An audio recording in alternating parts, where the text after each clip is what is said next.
Hello, my dudes, dudettes, and dudays. It is I, Pojo, your favorite node-obsessed gremlin. Today I wanted to talk a little bit about compositing in Blender. I've had a lot of people ask me to talk about it, and now with the Blender 5 update, we got a bunch of new goodies in compositing, and so I thought it would be a good time to talk about it.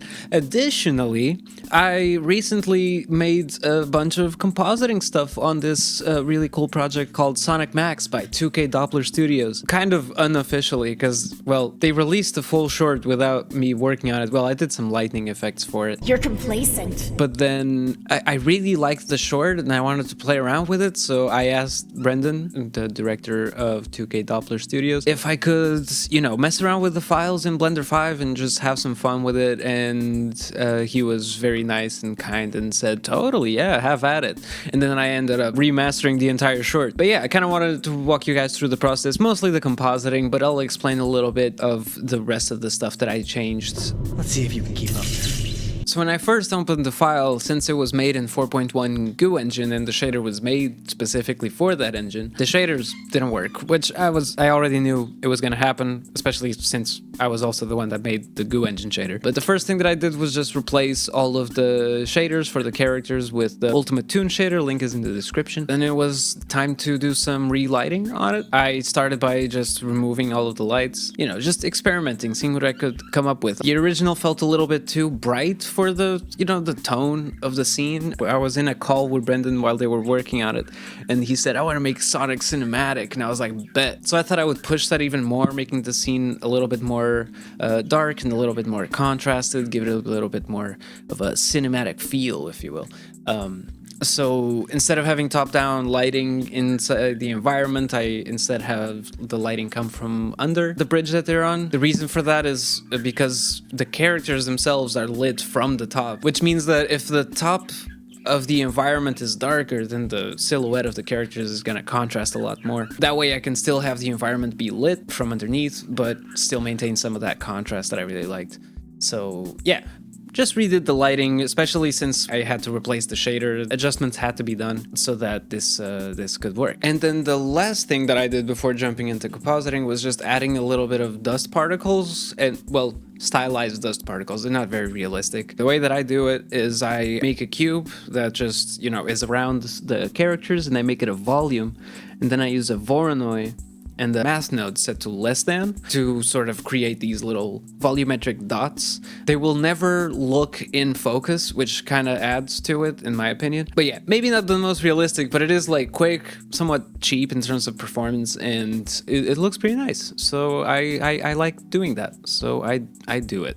And that leads us to compositing. If you've never done compositing in Blender, I shall give you a quick breakdown of the basic layout here. So it's a node setup, so it works like shader nodes, geometry nodes, data starts on the left, ends on the right. If you hear me saying before or after, before means left, after means right. Also, another quick tip, if your compositor is slow, go to your render properties, go to performance, compositor, set it to GPU. Make sure that's on. It will make it much faster.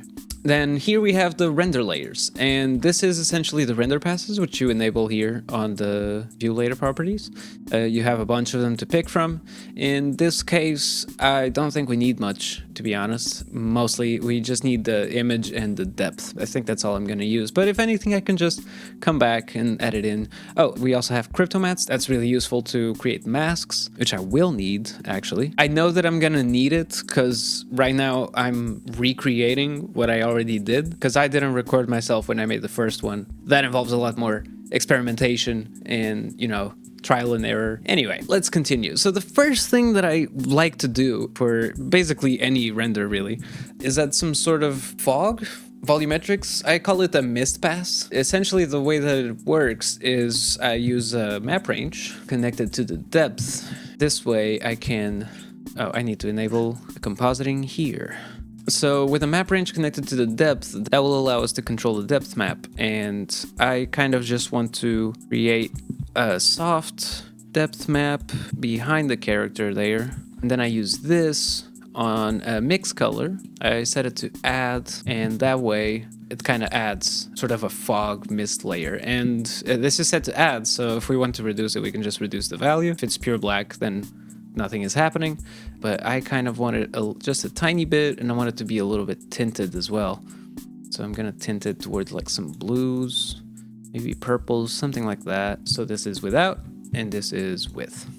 Just kind of helps soften the background a little bit and create some more separation. The next thing that I like to do in this case is, I don't want to call it line art. I'm gonna say that it's that it's an outline sort of, but it just really helps create like really good edge definition and makes the highlights look really cool in my opinion, like they're overexposed. So the way I do that is I grab a Sobel node and I connect the depth to it. Oh, I also need to normalize the depth first, so we get the normalize node, put that behind the Sobel node, and then that gives us this. Then I can use this on another mix color node. We're going to use a lot of mix colors. That's basically how you layer things in compositing, so be ready for that. I will use that as the factor, set this to multiply, and I'm going to connect the exact same image to the second input. And that already gives us a red fringe on the outside of the character. Another thing that we can do, grab a dilate RGB node. This will allow you to do this, which looks weird, but if you use that to drive that line art that we just created, you really get like some really weird and colorful effects. Now the line art is looking a little bit chaotic and a little bit too much right now, so I'm going to do two things. One of them is I'm gonna limit it, so I'm gonna set a greater than right here. That way we can sort of set a threshold for it. And also I only want it to appear on our character here. So for that, I'm going to use a crypto map. I'm going to use that, connect the image here, and set it to pick. And so now I can select the character here. Oh, I selected the volume by accident. These idiots! And so yeah, now we have a mask that is just Surge. That's really cool, because now we get to isolate the line art so that it's only on Surge. So I'm gonna grab another mask node. I'm going to set it to multiply, connect the matte there, and now we have line art only for our character. The line art is being created from the pixel of the edge outward. So it's like 1 pixel on each side. But the mask is, you know, it's right on the thing. I don't know how to explain it, but we need to dilate the mask by a pixel. You'll see the difference when you do it yourself. But yeah, it's just so that it goes outside of the character a little bit, and it's not just inside the silhouette of the character. And so now if we look at it again, now we have line art on Surge, and it creates this really cool effect right here for the edges on the highlights, because it really looks like it's overexposed. It feels hot, if you will. Now let's get to some bloom. One thing that the original had that I really liked was this sort of god ray thing coming from the window door way behind her, and I just wanted to make a smoother version of that. And then I remembered, wait, we have a glare node that just does that. If I add a glare node and I just make it sunbeams, then obviously it creates it on everything. It's not what we want, but it is the effect that we want, but we all want to isolate it on the window. So how do we do that? Basically, we just need to isolate it so that it's just the doorway. And thankfully, the doorway has its own material that isn't replicated anywhere. So we'll just add another crypto mat, and we'll select the door here, and that creates that mat right there. We use this to isolate it. So, like so. So now we have only the doorway coming through, and we can see that it's adding the god rays just to the doorway. And I'm just gonna adjust the position so that it's a little bit higher, something like that. Maybe reduce the size.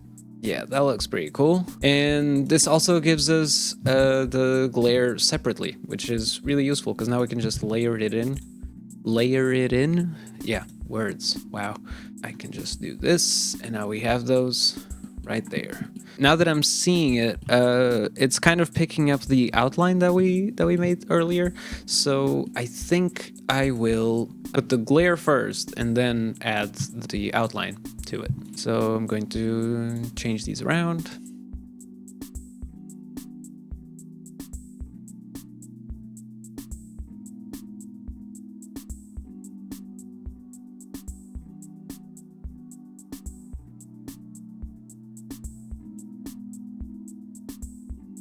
There we go. Perfect. So now that we have that, I want to add actual bloom, not just these God rays. I might turn down these God rays a little bit, actually. We add another glare node, but this time we set it to bloom. I'm gonna adjust the size so that it's not as overpowering, just like that. Yeah, it's a little bit too bloomy right now. So I'm just going to reduce the strength a little bit, just like that. And how does this look with the lightning? Let me adjust the threshold. Yeah, so next step. I kind of call it post-processing, but even though all of this is post-processing. But now it's basically just adding filters on top. So I like to add lens distortion right away. I like to add a little bit of warp to it. And then I also like to add a little bit of dispersion. So we have a little bit of chromatic aberration on the edges, which goes really well with the whole lightning theme here. Then I'm gonna also add a vignette. On top of that, I like to put the feather all the way, just like that. And also, just to give it that cinematic feel, I like adding some sensor noise. The lens distortion is an old one, but the vignette and the sensor noise, those just came with Blender 5, which is pretty cool. And then, yeah, that's pretty much the compositing setup that I used for this. More or less, you know, change a parameter, tweak a color, things like that. I hope it was insightful. Making compositing tutorials is kind of difficult because compositing is kind of specific to the shot that you're working with, case by case. But if you know shading, you know compositing, really. If you don't know shading, well, I make quick notes for that. Thank you again to 2K Doppler for letting me play around with their files, and thank you guys for watching. Make sure to like, subscribe. Also, if you like making stylized animations, I would recommend buying my Toon shader, which is available on Gumroad. Link is in the description. It's also available on Superhive. I'll also put that link there. And yeah, I hope you guys enjoyed that video, and I'll catch you guys on the next one. See ya!